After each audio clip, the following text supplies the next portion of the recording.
about exactly 1 year ago we had that big, beautiful victory.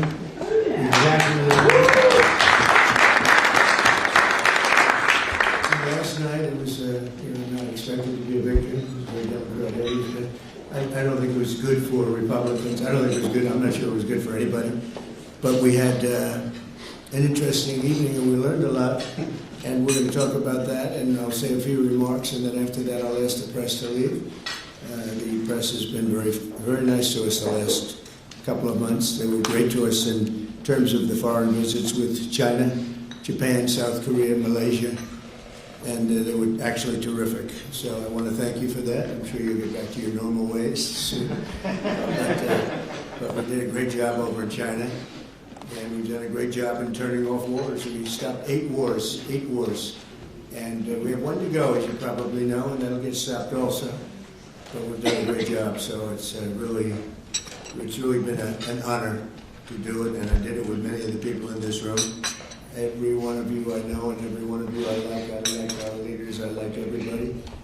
But I thought we'd have a discussion after the press leaves about what last night represented, and what we should do about it, and also about the shutdown, how that relates to last night. I think if you read the pollsters, the shutdown was a big factor, negative for the Republicans. And that was a big factor, and they say that I wasn't on the ballot was the biggest factor. But I don't know about that, but I was honored that they said that. And I just want to thank everybody for being here, and a very special thanks to Vice President J.D. Vance, who's doing a terrific job.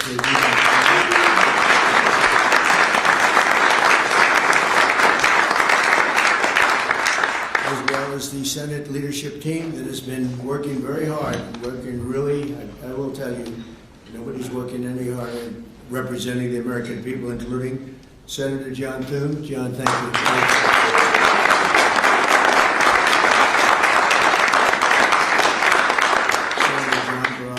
John, thank you very much. Senator Tom Cotton, wherever you may be, Tom, thank you. Thank you, Tom, thank you. So, Senator Shelley Moore Capito, who's been very involved. Senator James Lankford from one of my favorite states, 77 out of 77. 77 out of 77. Reagan was 56. That was the record. We got every one of them. Thank you, Jim. And a fantastic friend of mine and an incredible advocate during the election a year ago, Tim Scott. Thank you, Tim.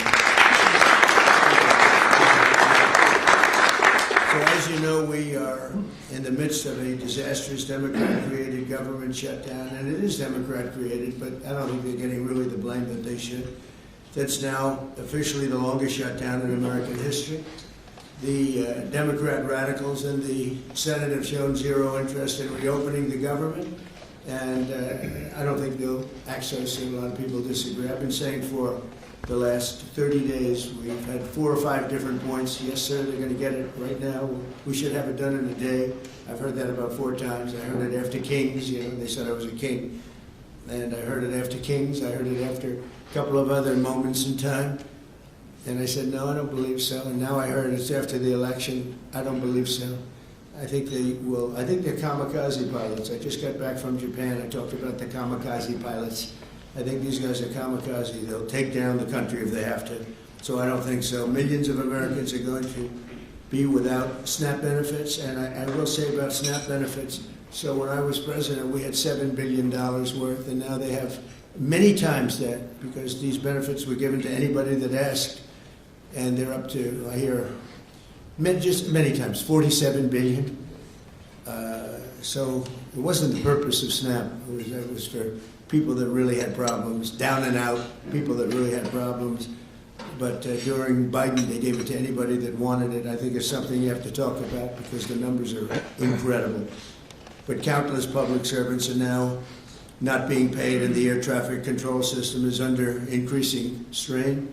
We must get the government back open soon, and really immediately. We have to get it up. We have the hottest economy we've ever had, and it's affecting the stock market now a little bit.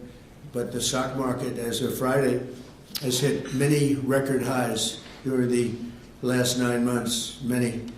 And it will, again, this is just the beginning, because with these plants that are being built right now start opening up, we've never had anything like this. There's a boom. There's a construction boom right now, but that's going to be bigger than that.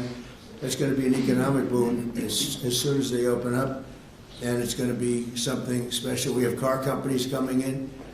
When I was in Japan, Toyota, Mr. Toyota, I said, "What's your name?" "Toyota." I said, "Oh, you're rich." I said, "How much of the company do you own?" 92.1%. I said, "I'm glad you said the one. He wants to be." I said, "You're a rich guy." And he said, "I'm investing $10 billion in the U.S. And you know what I'm talking about, right? You introduced me, Mr. Senator.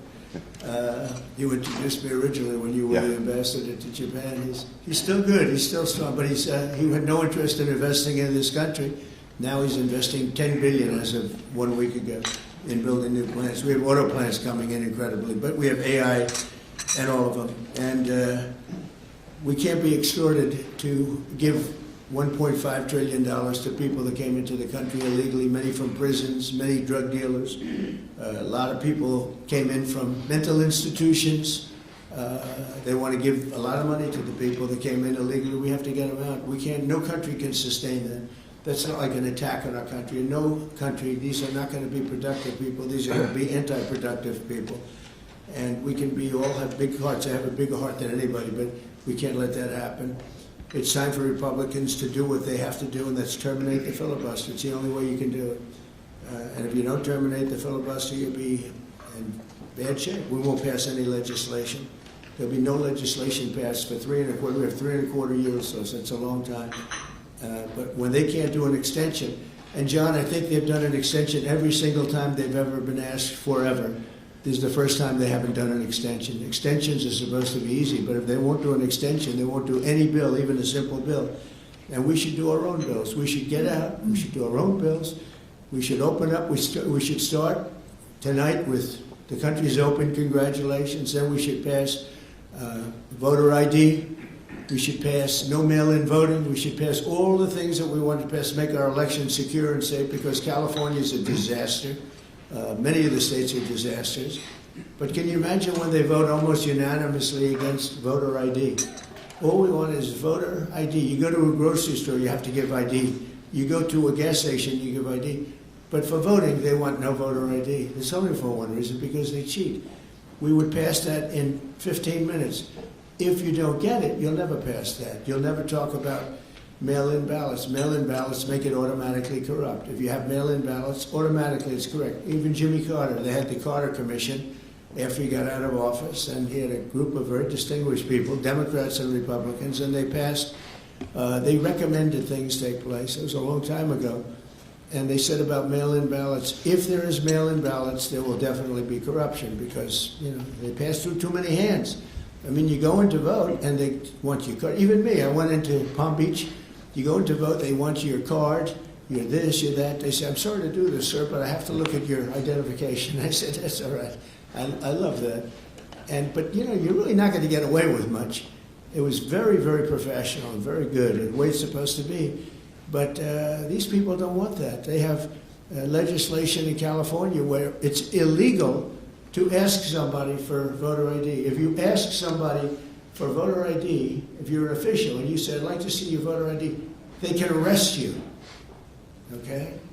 They can arrest you because they want to cheat, and they get away with it. And the Republicans let them get away with it, and we won't do that if we have the filibuster. So we're going to talk about that a little bit, and we're going to see if we can sway, because I know we have a lot of, not a lot, I'd say half feel this way, maybe a little bit less than half. And it's time to have a really good talk.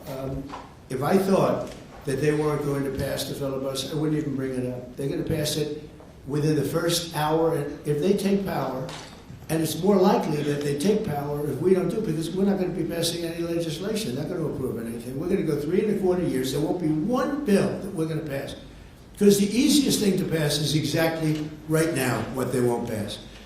And they'll do that, and they'll wreak havoc. But let's assume they get it. They're doing it anyway, so it wouldn't matter. They're doing it anyway. And, you know, I have a case where I have great U.S. attorneys that can't be approved because of the blue slips. The blue slips, I think you should terminate blue slips too. It's a mental termination because it's really a custom. But if you have a Democrat senator or two is bad, but it doesn't make any difference. If you have one senator writes a negative letter on some great U.S. attorney, we had it in Manhattan, Southern District. Jay Clayton, one of the most respected lawyers in the whole country, by far, one of the most respected, and couldn't get approved. The courts approved it. The courts couldn't believe it. They did it like instantly. He went to the best schools, got the best marks, top of his class, everything was perfect. I mean, he was like lived the perfect life. Went to Sullivan and Cromwell, almost immediately became the head of Sullivan and Cromwell, you know, the most prestigious law firm, I would say, in the country, just about, whether it's Sullivan or two or three I could name, but Sullivan, I would say, really, maybe number one. He was the head of Sullivan and Cromwell for like 20 years. He went to the SEC, was flawless. He did it for me. He was the SEC chairman. He was flawless. Then he went to Apollo, where he was the chairman of Apollo, and was flawless. Everything went good. The stock went through the roof and everything. I asked him to go to the Southern District, and he said, "I'll do what you'd like to do, sir." He's a very high-quality person. But he couldn't get approval from Schumer. Schumer didn't approve him. The best student, the best schools, everything. He's like flawless. And the courts actually said, "You're not approving Jay Clayton." Right, Lindsay? You heard this. The courts actually interceded, and they approved him. But that's an unusual guy. We have other people that are really good, but people don't know how good. Top students, top colleges, and they're U.S. attorneys, and they won't be approved. They're not going to be approved. We have one in Los Angeles who's phenomenal. Nope. The senators, the Democrats are, you know, again, they're kamikazes. The Democrats are not going to approve them. Blue slips are a disaster. So the only people I can get approved are Democrats. I was told that by the Democrats. We'll only approve Democrats. I said, really? Is that right? Not going to work that way. Not going to work that way with me. But the blue slips are a total disaster. I have 10 people right now that are doing a phenomenal job, and they will be out of office pretty soon. They've got another 2-3 weeks, a couple of them, and then they're going to have to leave. And it's actually a blight on their record because, you know, nobody knows why they're there, but it looks like they served 8 weeks and then they had to leave. But they're not going to get the approval because the Democrat, radical left lunatic senators are saying you can't, we're not going to approve you. And if we're not going to approve you, I had actually one Republican who got 2 great letters, but it turned out that he was a rhino, but that was a nice term for him. Now, he got 2 letters of approval, and when I said 2 Democrats approved him, I had to fire him because I figured if 2 Democrats approved him, they wrote the most beautiful letters. I found out, man, this is strange. And he was no good. I fired him.